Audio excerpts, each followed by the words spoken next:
How's it going, Critter Family? Hope you all are doing well. We are going over this for the third time because the first two attempts didn't work out too well. Whether audio was being weird or the camera was being weird or something or other. But anyway, hopefully we'll get this done at some point. I've been trying this in between the clients I've had today. So anyway, we're going over a video by Beckman. This was recommended that we take a look. Did Prince try to off Duke? Teach your dog not to drown in your pool. So Ellie is going crazy and attacking the chair, of course.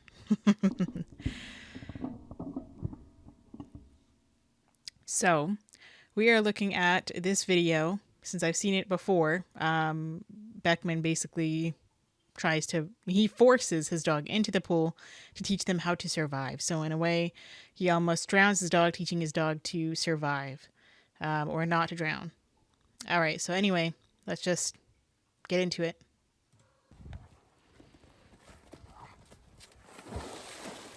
Come on, buddy. Come on, buddy. Come on. Come on. Come on. Come on. This way. Come on. Come on. Come on. Come on. Good boy. So instead of trying to go and immediately save his dog, he thinks that a video would be a better option. That's just what it looks like to me, that he'd rather get this on video than drop the phone and go and save his dog, from drowning.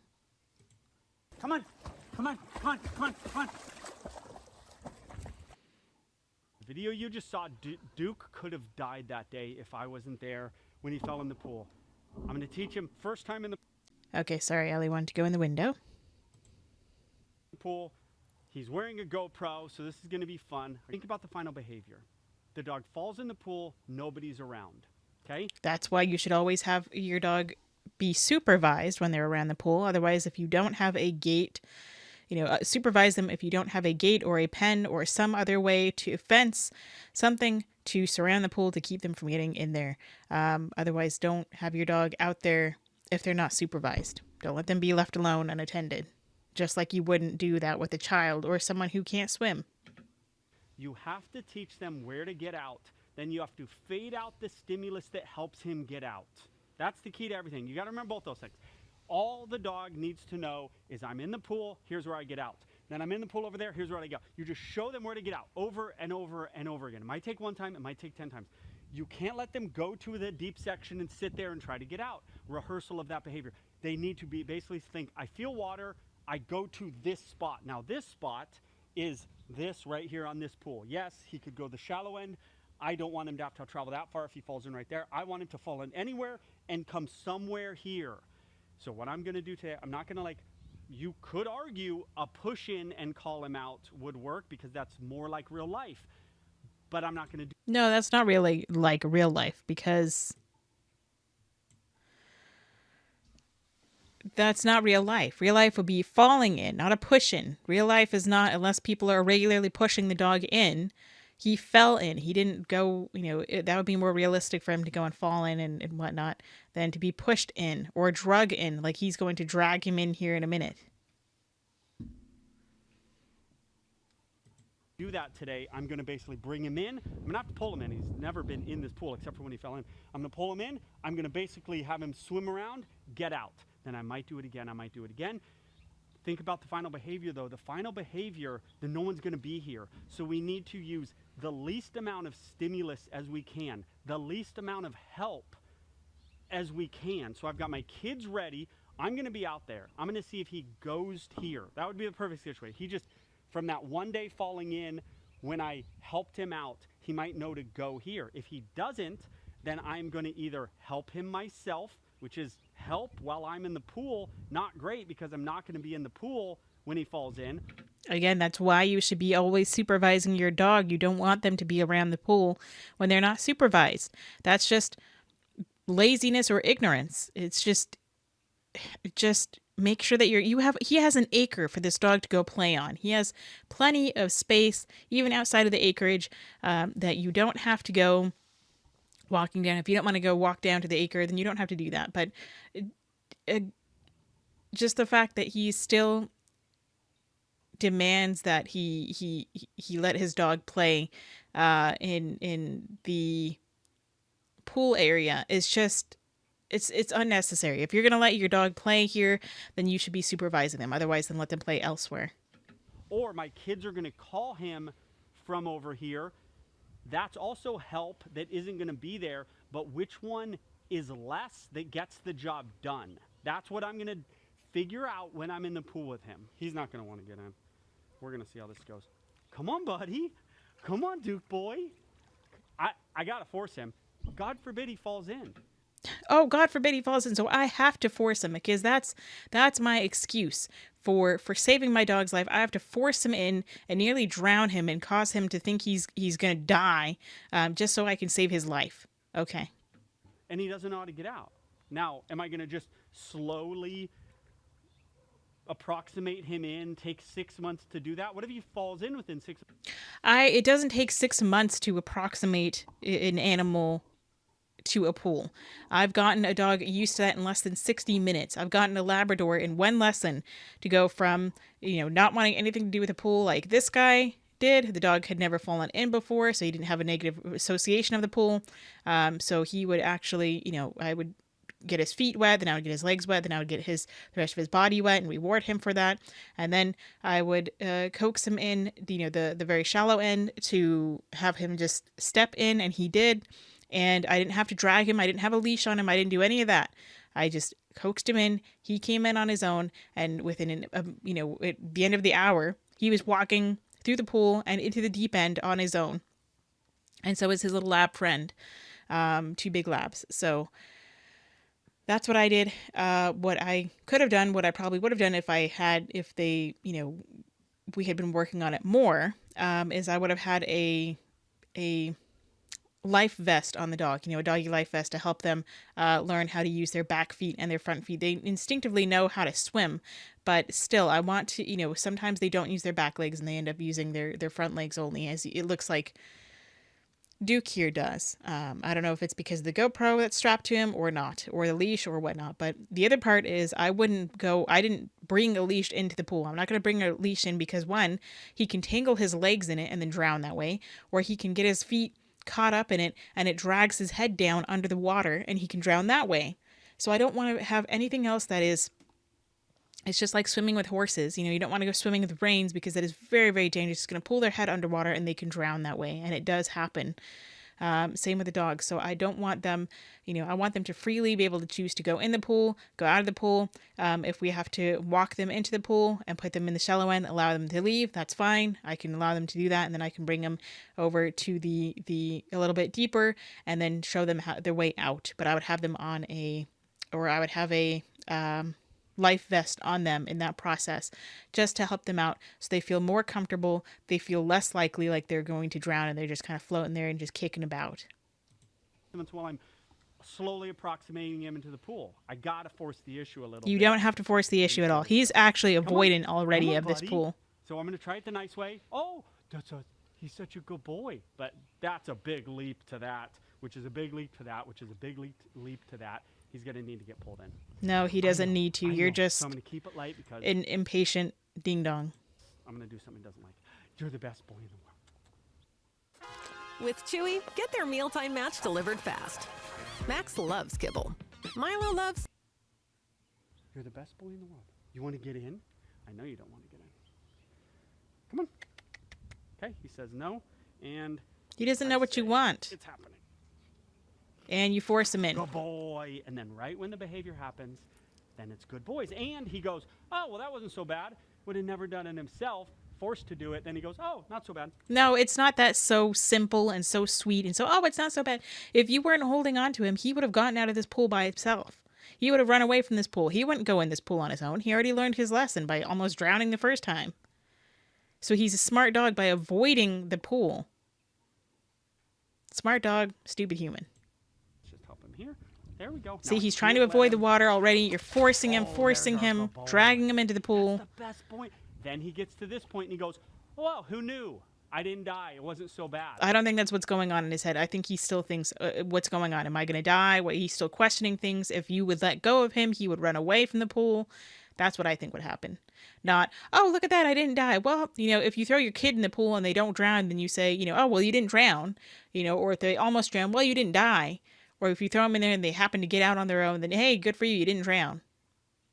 Does that really help anything? I don't think so. Sometimes you got to force their hand a little bit to challenge their fears, and then they go, oh, not so bad. This dog may sink for all I know. You don't need to force anything to challenge their fears. I challenge my pets and my animals all the time, and I have never had to force them to accept something, to challenge their fears. I teach them, but I never force them. He may flounder around. Let's just see if he comes. Come on, buddy. Come on, buddy. Come on, Duke boy. Okay, he's not doing it. Come on. That's our good boy. Lovely. Dragging him to his death, is what the dog might think, and then the dog goes in and he almost drowns. See, look at the way he swims. He's not using his back end. I mean, he kind of is, but he's really using the top part of his body. He's almost upright. He's not, flat. This way. Which is where a safety vest or a life jacket might help him. A life jacket, might help him to learn how to even himself out. And no help. No help. No help. And out. Sort of. Yeah, Duke! What a No thanks to you. And also look at how low this strap here is going. This is preventing his shoulders from moving freely. So this could also have caused him to drown. What a good boy! What a good boy! And you're teaching the kids this, great. What a good boy! Teaching the kids to drag their dog into a pool, great. Now we're gonna see if you learned anything. We gotta test. We gotta test if it worked. We could do that tomorrow, or we could do it when it's on his brain. When it's Still restricting the shoulders. It's in his mind. Now, you notice at the very end, I gave no help. I got him going the way, then I did not pull on the leash at all, because the least amount of help, like I said at the beginning, is preferable. Duke boy, what happened to your ear, bro? You got wet in your ear, flopped over? We're gonna do it again. He doesn't want to do it again. Challenges are good. He's avoiding they're it. Good for kids, they're good for dogs. Cushy lives are not good. Never challenging your animal for them to face some fears is really bad. You want to see dogs just run around and run into people and jump on people like life's a big game. Those are dogs that literally think life's a big game. Well, they're a dog. Of course they're going to think life's a big game. If you teach them, if you abuse them, they're going to think life is horrible. If you let them be a dog, they're going to think, yeah, life is a nice, fun game.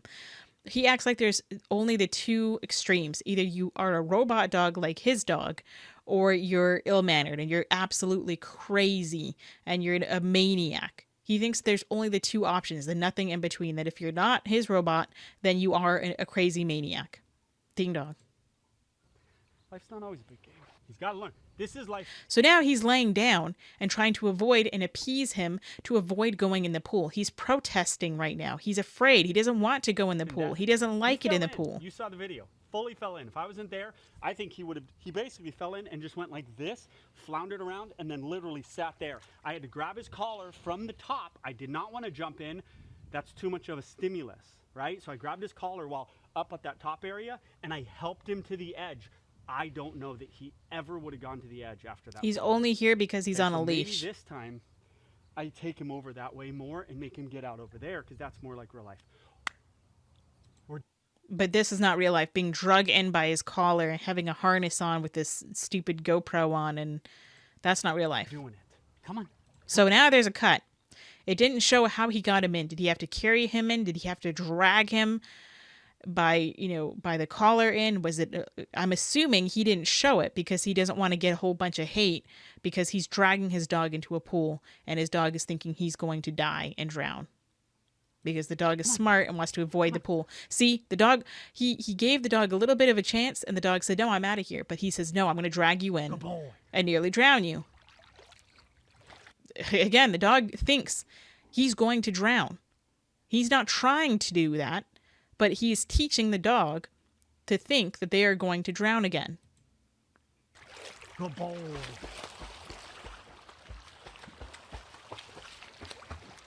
Drop the leash. No help. No help. no help, and out and reinforcement. That's a good boy. That's our best boy. The reinforcement is not what you think of as reinforcement. It's getting out of the pool is the reinforcement. That's the video. Just show them where to get out at. Super out of breath. Each time. Well, maybe not super out of breath, but breathing hard. Trying to give them less Because he's help working than hard, you did trying the to first survive. time. He looks traumatized to me. That might just be me, but he looks traumatized. He does not look comfortable. He does not like being in this pool. He is going to avoid it at all cost. And maybe, and look at how far this is down on his shoulder.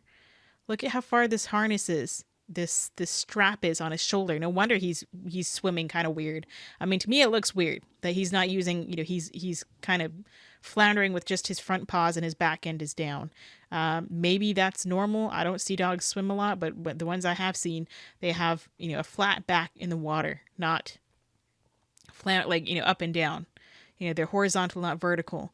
But this guy here just looks traumatized from all of this. Like he's in a trance. He does not look comfortable. He was the kids. I don't think at that moment he was going to hear anything. I felt like the leash and the pulling him around was the best option. So that's how to maybe save your dog's life, sort of emergency situation. That is not a getting them used to the pool, getting them comfortable in the pool. That's not that video. It's emergency stuff, like when they throw the kid in and he bubbles up on his back. That's not how to swim. That's literally how to not die in a pool. This is not how to swim. This is how not to die in a pool. That's it.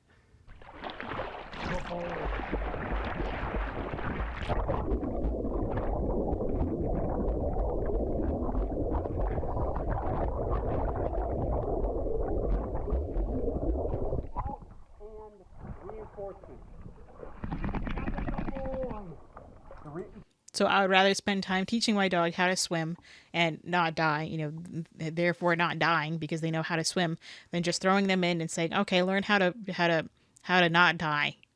I mean, that's just me. Like, I understand. I think it's important to teach the dog to know if they do happen to fall, but I also wouldn't have my dogs out here and I wouldn't be, unsupervised. I wouldn't have my dogs out in the pool area unsupervised. Can it happen? Sure. But my priorities are not throwing the dog in and then having them be traumatized, because I don't know that this even taught the dog anything. I would rather teach my dog to swim in all parts of this pool willingly than dragging them in, making them think they're going to die, and then they run for their life to the edge of the pool. I mean, it's good that he did teach him this. The way he taught him it was not what I would do, not how I would teach. I mean, I think, again, I would still rather teach my dog to swim than to just not die in a pool. Because, those kids who learn how to not drown in a pool, they already know how to swim. So, that does it for this video. Thanks for watching. Let me know what you think of this video. Please don't do this to your own pets. Don't go dragging them into a pool. Don't leave them unsupervised. That's just my advice. But go say howdy to your little critters. Give them some kind of love and they appreciate. Say howdy do for me. Until next time, practice peace, patience, and positivity.